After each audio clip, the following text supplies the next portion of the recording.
El candor del padre Brown, por Chesterton. La cruz azul. Entre la cinta plateada de la mañana y la reluciente cinta verde del mar, el barco arribó a Harwich y soltó un enjambre de personas como moscas, entre las cuales no destacaba en absoluto ni deseaba hacerlo el hombre al que debemos seguir. No había nada notable en él, excepto un leve contraste entre sus desenfadadas ropas de vacaciones y la gravedad oficial de su rostro.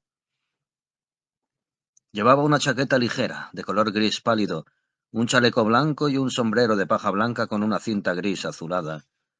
Su cara delgada resultaba, en contraste, oscura, con su recortada barba negra que parecía española y sugería una golilla isabelina. El hombre iba fumando un cigarrillo con la seriedad del ocioso. Nada en él indicaba que la chaqueta gris escondía un revólver cargado, que en el chaleco blanco había una tarjeta de policía, o que el sombrero de paja cubría uno de los cerebros más poderosos de Europa. Porque este hombre era nada menos que Valentín, el jefe de la policía de París y el investigador más famoso del mundo, y venía de Bruselas con destino a Londres para proceder al arresto más importante del siglo. Flambeau estaba en Inglaterra. La policía de 3 países había seguido las huellas del gran criminal, por fin desde Gant hasta Bruselas, de Bruselas hasta el Hock van Holland, y se conjeturaba que se aprovecharía de alguna forma de la confusión y el desconocimiento que creaba el Congreso Eucarístico, que en esos momentos se celebraba en Londres. Probablemente viajaría disfrazado de funcionario de poca categoría o de secretario relacionado con el Congreso, pero, por supuesto, Valentin no estaba seguro. Nadie podía estar seguro de nada referente a Flambeau.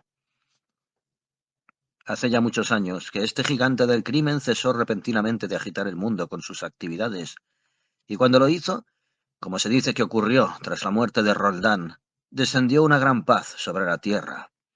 Pero en sus mejores tiempos, peores, quiero decir, naturalmente, Flambeau era una figura tan colosal y tan célebre, internacionalmente, como el Kaiser. Prácticamente a diario los periódicos anunciaban que había eludido las consecuencias de un crimen extraordinario cometiendo otro nuevo. Era un gascón de estatura gigantesca y de gran valentía física. Se contaban las historias más increíbles acerca de sus arranques de humor atlético, cómo había puesto patas arriba al juge d'instruction, apoyándolo sobre la cabeza para despejarle la mente, cómo había corrido por la rue de Rivoli abajo con un policía bajo cada brazo. Hay que reconocer que empleaba su fantástica fuerza física en general para hazañas incruentas, aunque humillantes para los demás. Sus verdaderos crímenes, llenos de ingenio, se ceñían al campo del robo a gran escala. Pero cada uno de sus robos era casi un nuevo pecado y constituiría una historia independiente. Él fue quien dirigió la gran compañía lechera tirolesa en Londres, sin lecherías ni vacas, ni carros ni leche, pero con unos 1000 clientes a los que servía por el sencillo procedimiento de retirar las lecheras de las puertas de otras personas y colocarlas a las puertas de sus propios clientes.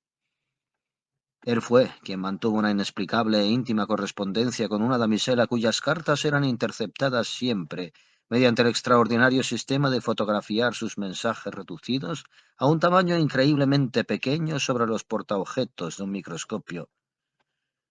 Sin embargo, muchos de sus experimentos eran de una sencillez asombrosa. Se dice que una noche cambió todos los números de una calle simplemente para hacer caer a un viajero en una trampa. Es seguro que fue él quien inventó el buzón portátil que colocaba en las esquinas de las calles de barrios tranquilos para hacerse con los giros postales que ocasionalmente depositaban en él los transeúntes. Finalmente, tenía fama de ser un acróbata sorprendente. A pesar de su gigantesco tamaño, podía saltar como un saltamontes y desaparecer entre las copas de los árboles como un mono.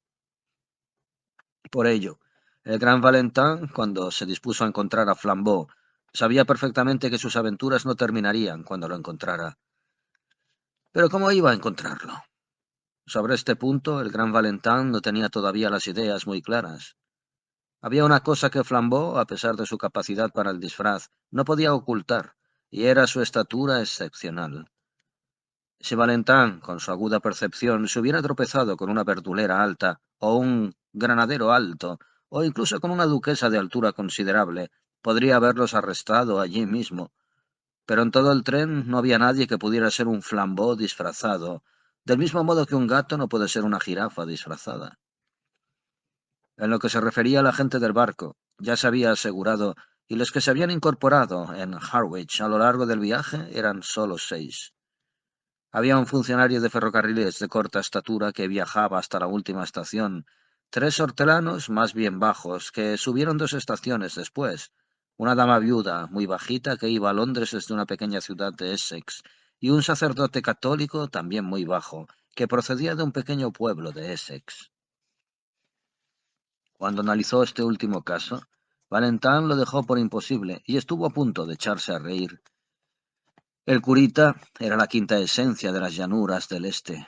Tenía una cara tan redonda e inexpresiva como un buñuelo de Norfolk. Su mirada era tan vacía como el mar del norte. Llevaba varios paquetes envueltos en papel de estraza que no lograba sujetar. Sin duda alguna, el Congreso Eucarístico había sacado de su estancamiento local a muchas criaturas semejantes, ciegas y desamparadas como topos que salieran a la luz. Valentán, al severo modo francés, era un escéptico, y no sentía el menor afecto por los curas, pero podía apiadarse de ellos, y este cura en particular podría haber suscitado piedad a cualquiera. Llevaba un amplio y usado paraguas que se le caía constantemente al suelo. No parecía saber qué hacer con su billete de ida y vuelta. El cura explicó a todos los ocupantes del compartimento con una sencillez bobalicona que tenía que tener cuidado, porque llevaba algo de plata auténtica con piedras azules en uno de sus paquetes de papel de estraza. Su pintoresca mezcla de paletería de Essex y de sencillez beata fueron un continuo motivo de diversión para el francés, hasta que el sacerdote logró llegar a Stratford con todos sus paquetes y regresó a buscar su paraguas. Cuando lo recogía, Valentán tuvo incluso la bondad de advertirle de que no cuidara de la plata hablando de ella a todo el mundo, pero hablara con quien hablase. Valentán seguía buscando a otra persona. Buscaba cuidadosamente a cualquiera, rico o pobre, hombre o mujer, que midiera unos 6 pies, porque Flambeau medía 4 pulgadas por encima de esa talla. Valentán se bajó en la estación de Liverpool Street, sin embargo, completamente seguro de que hasta ese momento no se le había escapado el criminal. De allí fue a Scotland Yard para regularizar su situación y dejar arregladas las cosas en caso de necesitar ayuda. Luego encendió otro cigarrillo y salió a dar un largo paseo por las calles de Londres. Según caminaba por las calles y plazas más allá de Victoria, se detuvo de repente y se quedó quieto. Estaba en una plaza pintoresca y tranquila, muy londinense, sumida en una quietud accidental. Las casas que lo rodeaban, altas y de tejados planos, parecían al mismo tiempo prósperas y deshabitadas. El macizo cuadrado que había en el centro parecía tan desierto como un verde islote del Pacífico.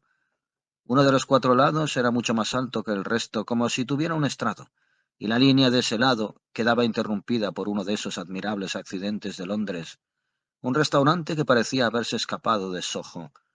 Era algo irracionalmente atractivo, con plantas enanas en macetas y largas persianas a rayas de color amarillo, limón y blanco. Estaba situado a bastante altura de la calle, y en la forma habitual de añadidos de Londres, había una escalinata desde la calle hasta la puerta principal, de modo semejante a como una escalera de incendios llegaría hasta la ventana del primer piso. Valentán permaneció fumando ante las persianas amarillas y blancas, mirándolas pensativamente durante largo rato. Lo más increíble de los milagros es que ocurren. Ocurre que unas pocas nubes en el cielo se unen para formar el llamativo dibujo de un ojo humano. Ocurre que un árbol destaca en el paisaje de un viaje incierto y adopta la forma exacta y compleja de un punto de interrogación. Yo mismo he visto ocurrir esas dos cosas hace pocos días. Nelson muere efectivamente en el instante de la victoria, y un hombre llamado Williams asesina de manera totalmente accidental a un hombre llamado Williamson. Parece una especie de infanticidio. En resumen, en la vida hay un elemento de coincidencia mágica que las personas que apuestan por lo prosaico pueden no percibir jamás. Como queda bien expresado en la paradoja de Poe, la sabiduría debería contar con lo inesperado. Aristide Valentin era profundamente francés, y la inteligencia francesa es inteligencia pura y simple. No era una máquina pensante. Esa es una frase estúpida del fatalismo y del materialismo modernos. Una máquina solo es una máquina porque no puede pensar, pero él era un hombre pensante y un hombre elemental al mismo tiempo. Todos sus maravillosos éxitos, que parecían magia, eran el resultado de una lógica machacona, del pensamiento francés claro y vulgar. Los franceses conmueven al mundo no por ofrecer una paradoja, sino por llevar hasta sus últimas consecuencias una perogrullada. Llevan muy lejos la perogrullada, como por ejemplo en la Revolución Francesa. Pero justamente porque Valentin comprendía la razón, también comprendía los límites de la misma. Solo un hombre que no sabe nada de motores habla de motores en gasolina. Solo un hombre que no sabe nada de la razón habla de razones en principios básicos firmemente establecidos e irrefutables. En este caso, Valentin no tenía principios básicos firmes. No había dado con Flambeau en Harwich, y si estaba en Londres, podía ser cualquier cosa, desde un vagabundo de elevada estatura en Wimbledon Common hasta un alto maestro de ceremonias en el Hotel Metropole. En semejante estado de ignorancia, Valentin tenía un punto de vista y un método propios. En esos casos se apoyaba en lo inesperado. En esos casos, cuando no podía seguir el hilo de lo razonable, seguía fría y cuidadosamente el hilo de lo irrazonable. En vez de ir a los lugares adecuados, bancos, comisarías, lugares de encuentro, iba sistemáticamente a los lugares inadecuados. Llamaba en todas las casas vacías, examinaba todos los cul-de-sac, recorría todos los senderos bloqueados de basura, seguía todas las vías que lo apartaban inútilmente de su camino. Valentin defendía esta loca manera de actuar con toda lógica. Decía que si uno tenía una pista, ese era el peor sistema, pero si uno no tenía la menor pista, era el mejor, porque había la posibilidad de que algo raro que llamara la atención del perseguidor pudiera ser lo mismo que hubiera llamado la atención del perseguido. Uno debe empezar en alguna parte, y más valía que fuera donde otro se detendría. Había algo en las escaleras que conducían al restaurante, en la quietud y peculiaridad del establecimiento, que excitó la infrecuente fantasía romántica del detective y le hizo decidirse a probar al azar. Subió la escalera y sentándose junto a la ventana pidió un café solo. Era ya media mañana, y Valentín no había desayunado. Los restos de otros desayunos sobre la mesa le recordaron el hambre que tenía, así que, añadiendo un huevo pasado por agua a su encargo, procedió meditabundo a poner azúcar al café, pensando todo el tiempo en Flambeau.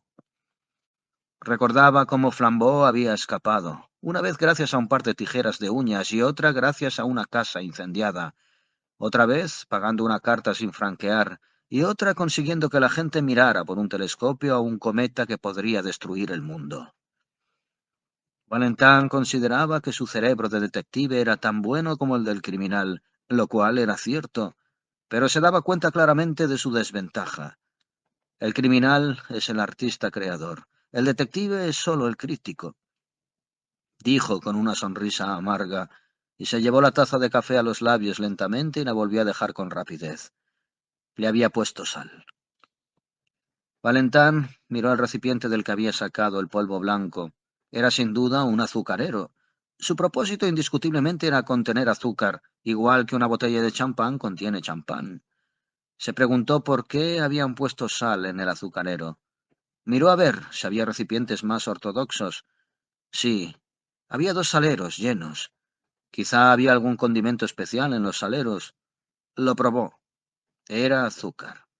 Entonces miró a su alrededor con un renovado aire de interés para ver si había otros signos de ese singular gusto artístico que coloca el azúcar en los saleros y la sal en el azucarero. Con la excepción de una curiosa salpicadura de un líquido oscuro en una de las paredes empapeladas en blanco, todo el restaurante parecía en orden, alegre y corriente. Llamó al camarero. Cuando éste llegó apresuradamente, con el pelo revuelto y los ojos algo turbios a esa hora temprana, el detective, que no carecía de la capacidad para apreciar las formas sencillas del humor, le pidió que probara el azúcar y viera si estaba a la altura de la reputación del establecimiento. El resultado fue que el camarero bostezó de repente y se despertó.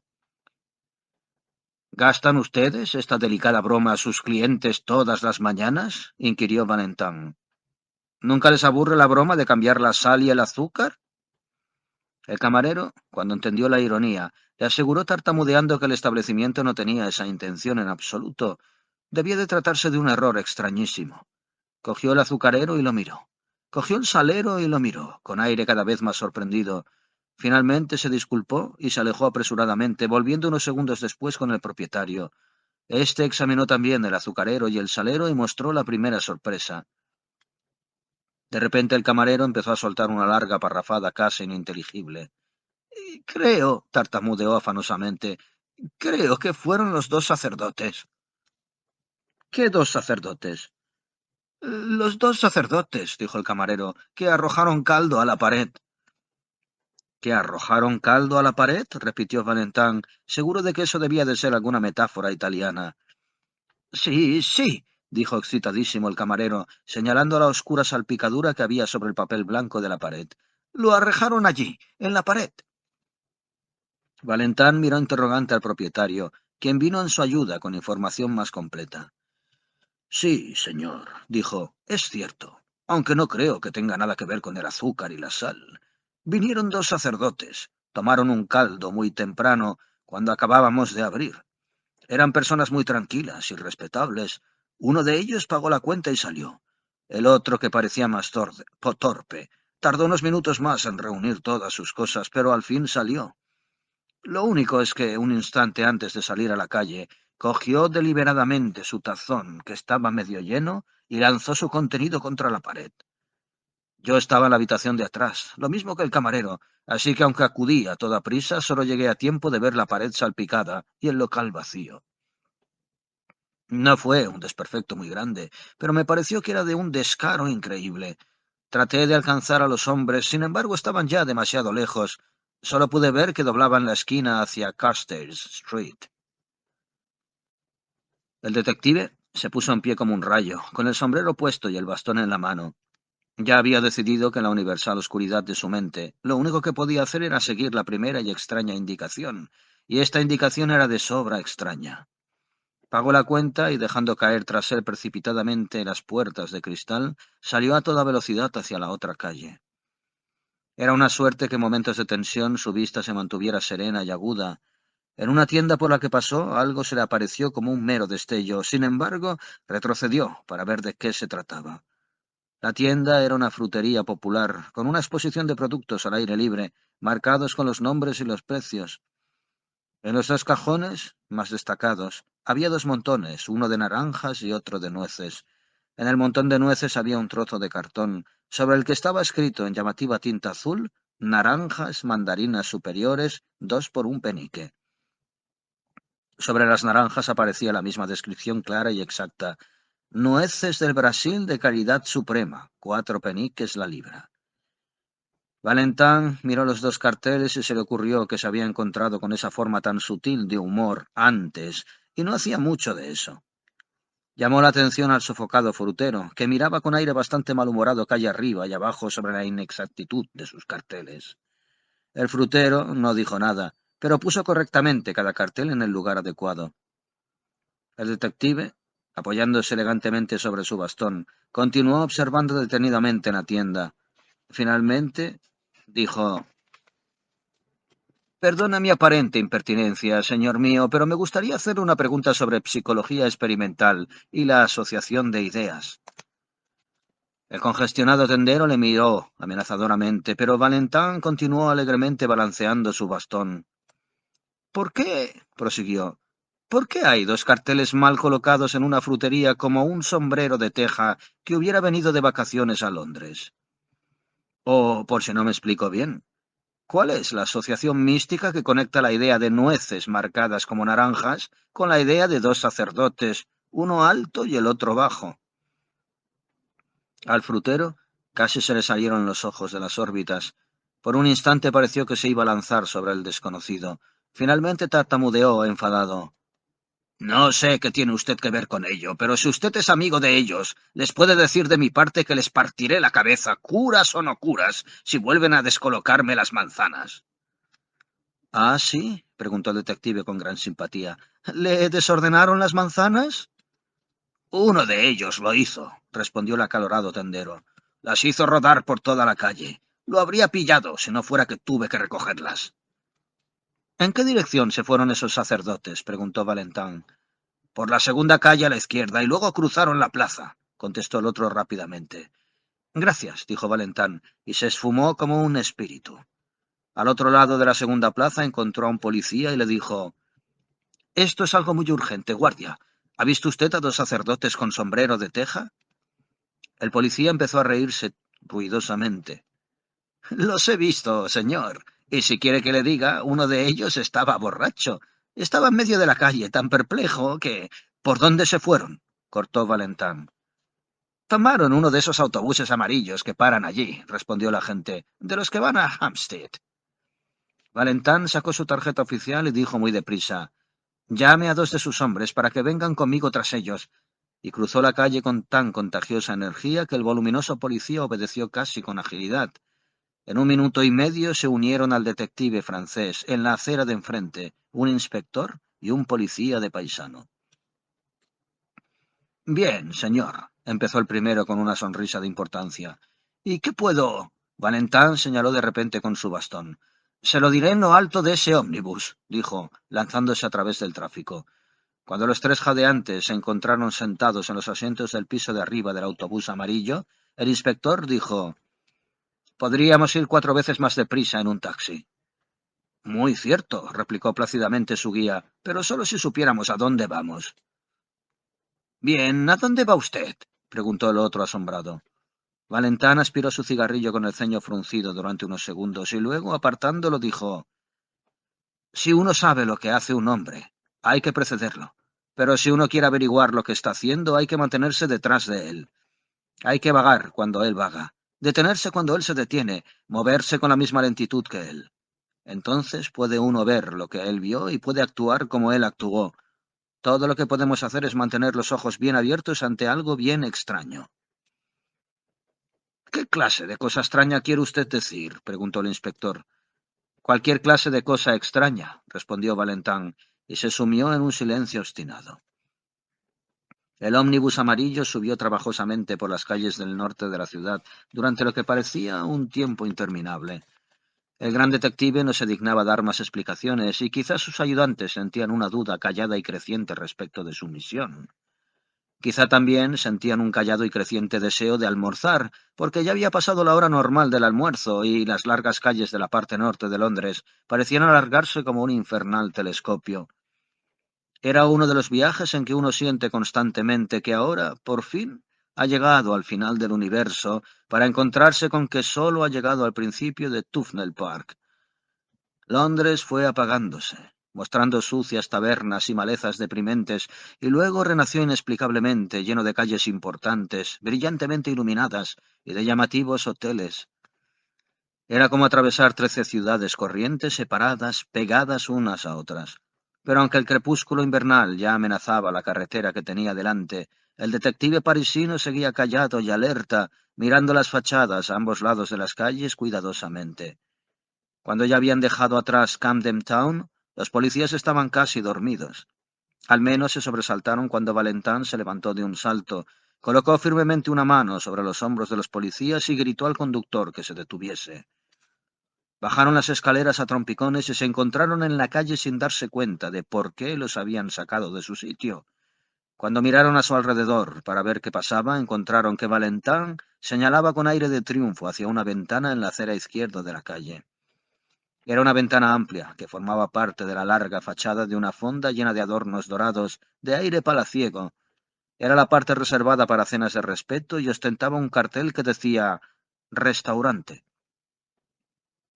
Esta ventana, como las restantes que había en la fachada del hotel, era de cristal esmerilado decorado con figuras, pero en el medio presentaba un golpe, como una gran estrella negra sobre hielo. «Por fin una pista», exclamó Valentán agitando su bastón. «El edificio de la ventana rota». «¿Qué ventana? ¿Qué pista?», preguntó su ayudante principal. «¿Qué prueba hay de que eso tenga nada que ver con ellos?». Valentán, furioso, casi rompió su bastón de bambú. «¡Prueba!», gritó. «Dios mío, este buen hombre busca pruebas. Por supuesto, existe una posibilidad entre 20 de que esto tenga algo que ver con ellos. Pero ¿qué otra cosa podemos hacer? ¿No se da usted cuenta de que no podemos hacer otra cosa que seguir esa única y remota posibilidad, o si no, irnos a la cama? Entró dando un portazo en el restaurante, seguido por sus compañeros, y pronto se encontraron sentados en una mesita para tomar un tardío almuerzo, contemplando la estrella de cristal rajado desde el interior. La verdad, no es que le suministrara una gran información en esos momentos.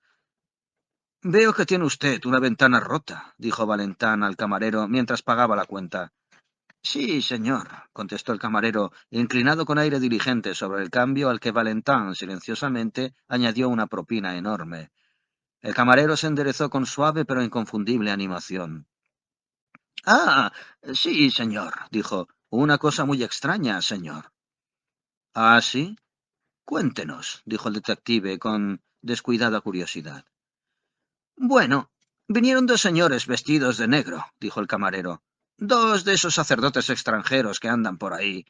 Tomaron un almuerzo barato, tranquilamente, y uno de ellos pagó y salió. El otro se disponía a unirse a él cuando miré de nuevo el cambio y me di cuenta de que me había pagado casi 3 veces de más. Oiga, le dije al tipo que ya estaba casi fuera del restaurante, ¿han pagado ustedes de más? Ah, dice tan tranquilo, ¿hemos pagado de más? Sí, le digo, y cojo la cuenta para enseñársela. Bueno, me quedé de piedra. ¿Qué quiere usted decir? Preguntó su interlocutor. Pues que yo habría jurado sobre 7 Biblias que había puesto 4 chelines en esa cuenta, pero vi que había escrito 14 chelines, tan claro como el agua. ¿Y bien? Exclamó Valentán, moviéndose lentamente pero con ojos iluminados. ¿Qué pasó? El sacerdote que estaba ya en la puerta me dice con toda tranquilidad: lamento confundir sus cuentas, pero servirá para pagar la ventana. ¿Qué ventana? Digo yo. La que voy a romper, contesta, y golpeó ese bendito vidrio con su paraguas.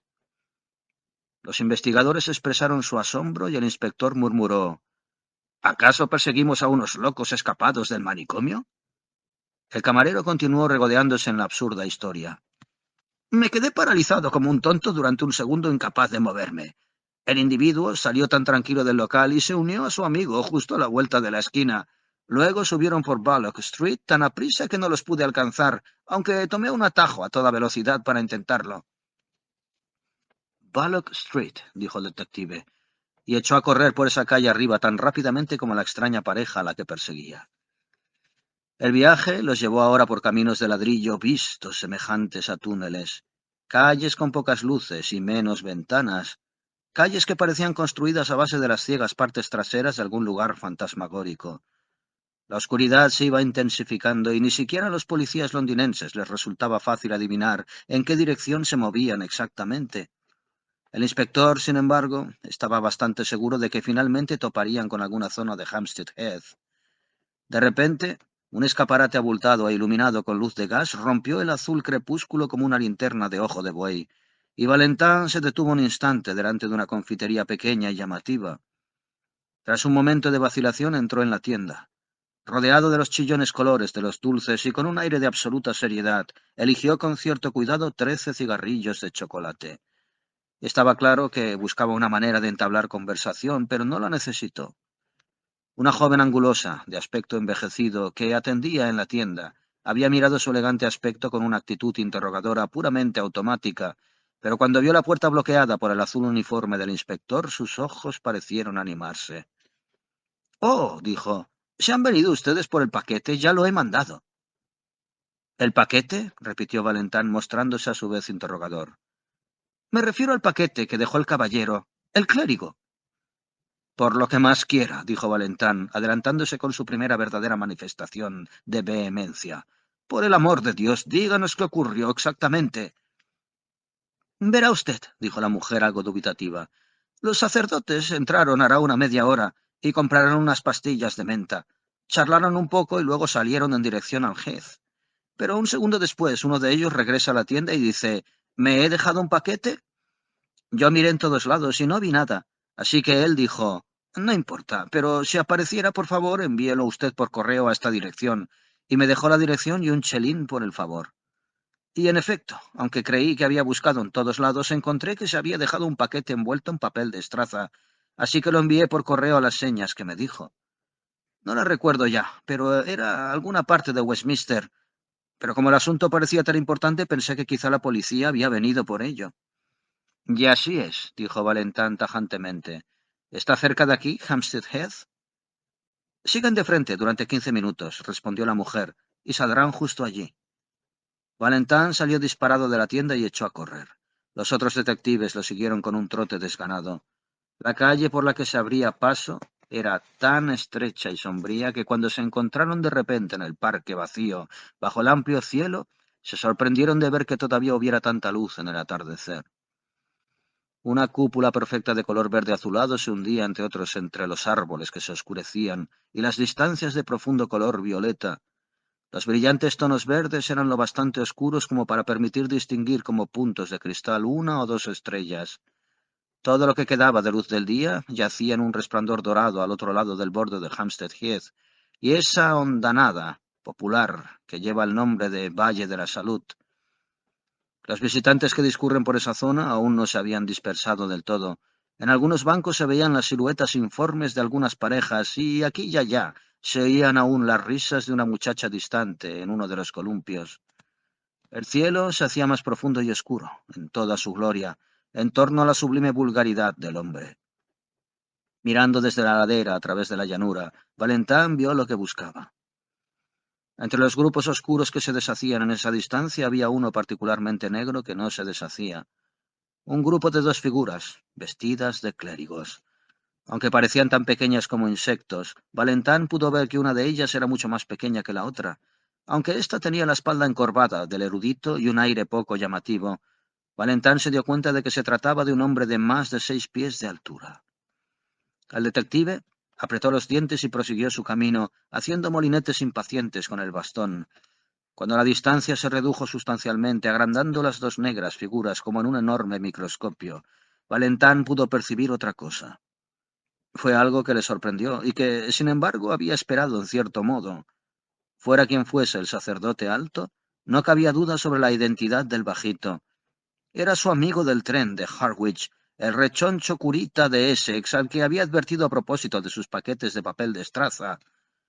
Hasta aquí todo encajaba definitiva y racionalmente. Valentán había averiguado esa mañana que un tal padre Brown de Essex traía a Londres una cruz de plata con zafiros, una reliquia de considerable valor para enseñarla a los sacerdotes extranjeros que participaban en el Congreso. Eso era sin duda la plata con piedras azules. Y el padre Brown era también sin duda el pequeño simplón del tren. Ahora bien, no había nada extraordinario en que lo que Valentán había averiguado lo hubiera averiguado también Flambeau. Flambeau lo averiguaba todo. Tampoco había nada extraordinario en el hecho de que cuando Flambeau se hubiera enterado de la existencia de una cruz de zafiros, tratara de robarla. Era lo más natural del mundo.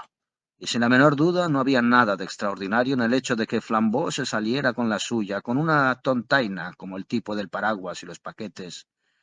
Era el tipo de hombre al que se podía llevar con una cuerda hasta el Polo Norte.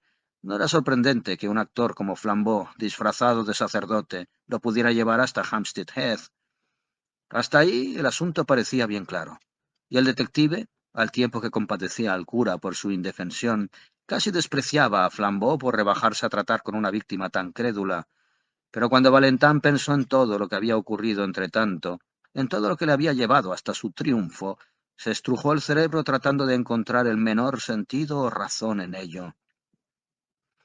¿Qué tenía que ver el robo de una cruz de plata y piedras azules a un sacerdote de Essex con lanzar sopa contra una pared? ¿Qué tenía que ver con llamar nueces a las naranjas o con pagar ventanas primero y romperlas después? Había llegado al final de su persecución. Sin embargo, se había perdido la parte central de la misma. Cuando fracasaba, lo que ocurría rara vez, generalmente había logrado hacerse con la pista, pero se le había escapado el criminal. Aquí había atrapado al criminal, pero no podía entender la pista. Las dos figuras, a las que seguían, se arrastraban como negras moscas a través de la gigantesca ladera de una colina. Estaban evidentemente absortas en su conversación y quizá no se daban cuenta de hacia dónde iban. Pero ciertamente iban hacia las partes más altas y agrestes del parque. A medida que se acercaban a ellas, los perseguidores tenían que usar las pocos elegantes actitudes de los cazadores al acecho, agachándose detrás de los árboles e incluso arrastrándose entre la alta hierba. Mediante estas torpes artimañas los cazadores se acercaron lo bastante a su presa como para oír el murmullo de la conversación, pero no podían entender más que la palabra razón, que era repetida frecuentemente por una voz aguda y casi infantil.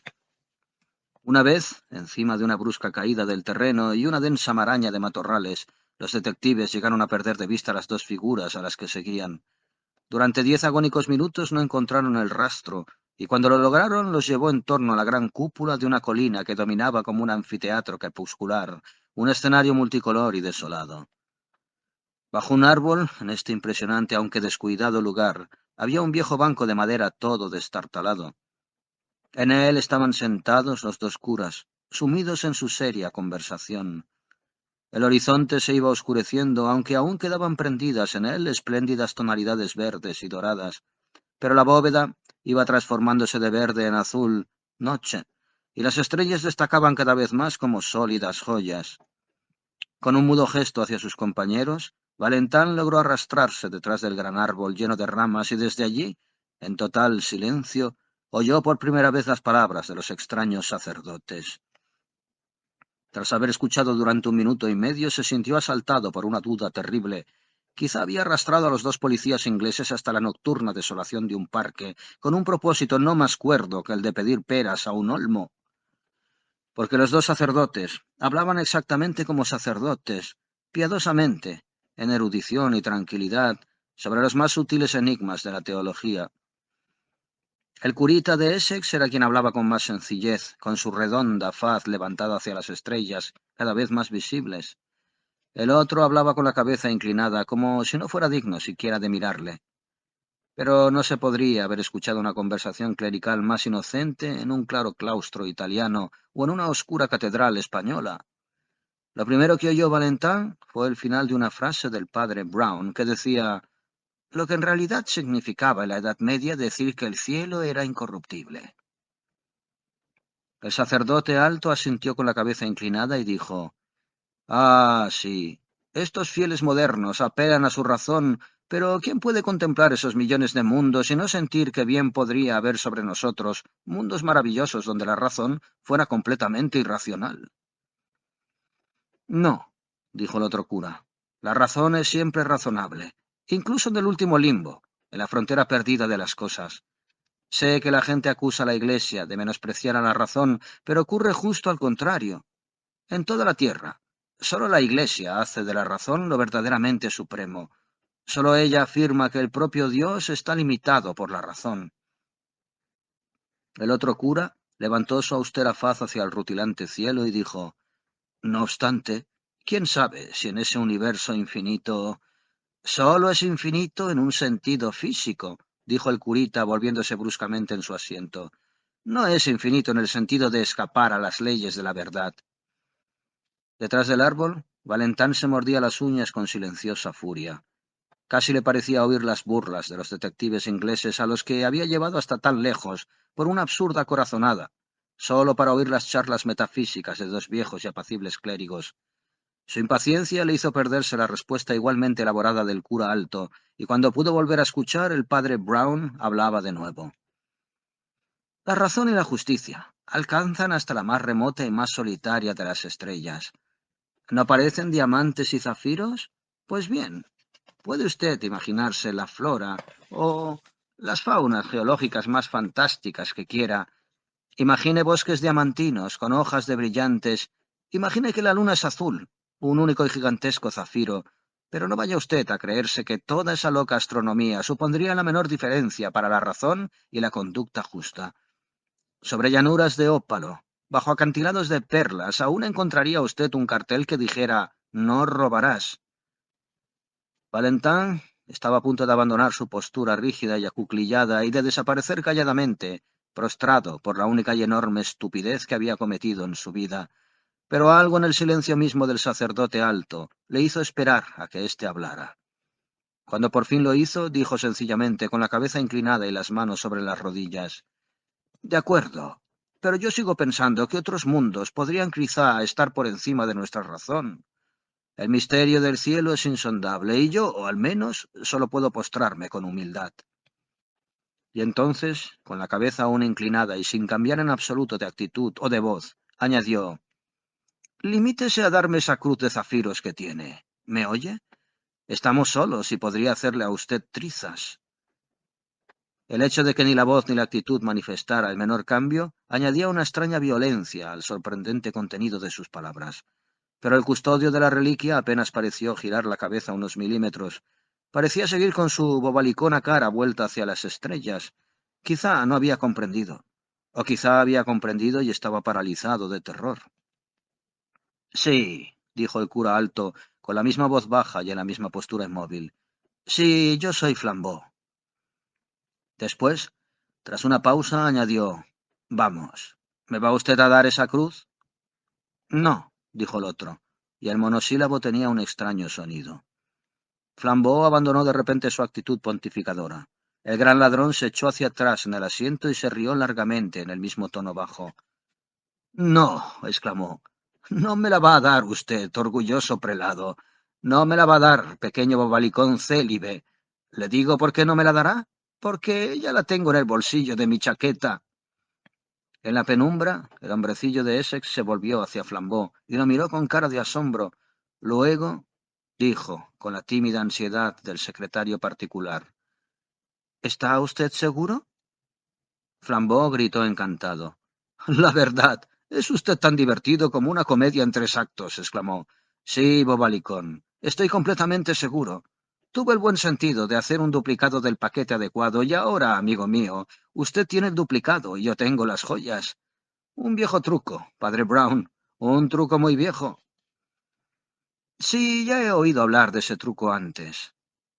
El coloso del crimen se inclinó sobre el curita rural con una especie de súbito interés. «¿Usted ha oído hablar de ese truco?», preguntó. «¿Dónde lo ha oído?» «Pues no le puedo decir el nombre, claro está», dijo el hombrecillo con sencillez. «Se trataba de un penitente, ¿comprende?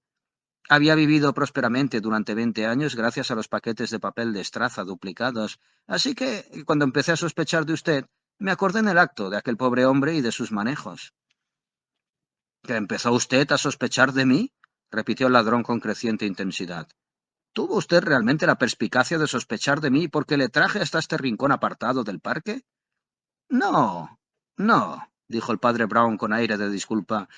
«Verá usted, sospeché en cuanto lo vi por primera vez. Fue por ese bultito en la manga donde lleva usted la pulsera de clavos».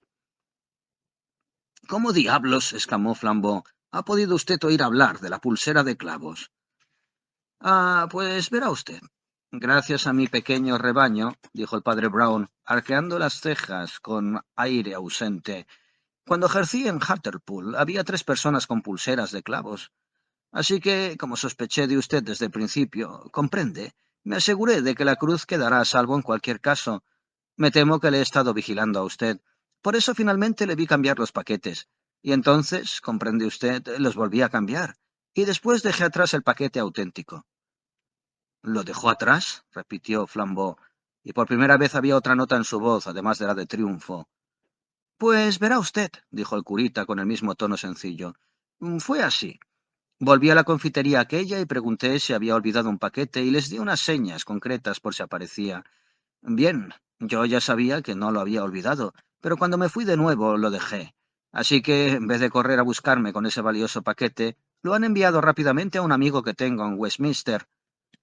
Luego añadió con tono triste: «Eso lo aprendí también de un pobre hombre en Hartlepool. Solía hacerlo con los bolsos que robaba en las estaciones de ferrocarril, pero ahora está en un monasterio». «La verdad es que uno aprende cosas, ¿comprende?», añadió frotándose la cabeza con la misma actitud de desesperada disculpa. «No podemos evitar ser curas. La gente viene y nos cuenta esas cosas». Flambeau sacó precipitadamente un paquete de papel de estraza del bolsillo interior de su chaqueta y lo hizo pedazos. No había más que papel y unas barras de plomo en su interior. Se puso en pie de un salto con un gesto desmesurado y exclamó: «No le creo a usted. No creo que un palurdo como usted haya podido arreglárselas en absoluto. Creo que todavía tiene usted la cruz encima, y si no me la entrega, como estamos solos, se la quitaré por la fuerza». «No», dijo sencillamente el padre Brown, poniéndose también en pie. «No me la quitará usted por la fuerza. Primero, porque es cierto que no la tengo, y segundo, porque no estamos solos. Flambeau, que ya se precipitaba hacia el padre Brown, se detuvo. Detrás de ese árbol, señaló el padre Brown, hay dos fuertes policías y el mejor detective del mundo. ¿Se pregunta usted cómo llegaron hasta aquí? Pues porque yo los traje, naturalmente. ¿Cómo lo hice? Si quiere, se lo digo. Por Dios, los que trabajamos con criminales tenemos que saber montones de trucos semejantes. Yo no estaba seguro de que fuera usted un ladrón, y no hubiera sido conveniente armar un escándalo contra un miembro de la propia institución de uno. Así que le puse a usted a prueba para ver si había forma de que se delatase. En general, la gente monta una pequeña escena si encuentra que su café está salado. Si no lo hace es porque hay alguna razón para guardar silencio. Yo cambié la sal y el azúcar y usted guardó silencio. Uno generalmente protesta si la cuenta es 3 veces mayor de lo debido. Si la paga, tiene algún motivo para no llamar la atención. Yo alteré la cuenta y usted la pagó. El mundo parecía esperar que Flambeau saltara como un tigre, pero parecía que un hechizo lo hubiera inmovilizado. Estaba paralizado por la más profunda curiosidad. Así pues, continuó el padre Brown con implacable lucidez, como usted se negaba a dejar rastros para la policía, alguien tenía que hacerlo. En cada sitio que visitamos tuve buen cuidado de hacer algo que motivara a que nos recordaran durante el resto del día. No ocasioné grandes daños. Una pared salpicada, unas manzanas caídas por la calle, una ventana rota, pero salvé la cruz, porque la cruz siempre será salvada. Ahora está ya en Westminster. Me pregunto por qué no paró usted todo eso con el silbido del asno. ¿Con qué? Preguntó Flambeau. Me alegra que no lo conozca usted, dijo el cura con gesto de desagrado. Es algo muy feo. Estoy seguro de que es usted un hombre demasiado honrado para ser un silbador. Yo no podría haberle vencido, ni siquiera con los soplones. No tengo las piernas lo bastante fuertes. ¿De qué diablos está usted hablando? Preguntó el otro. Pues, la verdad, creí que conocería usted lo de los soplones, dijo el padre Brown, agradablemente sorprendido. Ah, no puede usted haber caído muy bajo entonces. Pero ¿cómo demonios conoce usted todos esos horrores? Exclamó Flambeau. La sombra de una sonrisa cruzó el redondo y vacuo rostro de su clerical antagonista. Gracias a ser un bobalicón célibe, me imagino, dijo. ¿Nunca se le ha ocurrido pensar que un hombre que apenas hace otra cosa que escuchar los verdaderos pecados de los hombres no puede ignorar totalmente la maldad humana? Pero en realidad otro aspecto de mi trabajo también me confirmó que no era usted un sacerdote. ¿Cuál? Preguntó el ladrón boquiabierto. Atacó usted a la razón, dijo el padre Brown. Eso es mala teología. Y justo cuando se volvía para recoger sus cosas, los 3 policías salieron de entre los árboles en sombra. Flambeau era un artista y un buen perdedor. Dio un paso atrás e hizo una gran reverencia a Valentán. No se incline usted ante mí, mon ami, dijo Valentán con voz clara y argentina. Saludemos ambos a nuestro maestro. Y los dos se quitaron el sombrero y permanecieron quietos un instante, mientras el curita de Essex parpadeaba buscando su paraguas.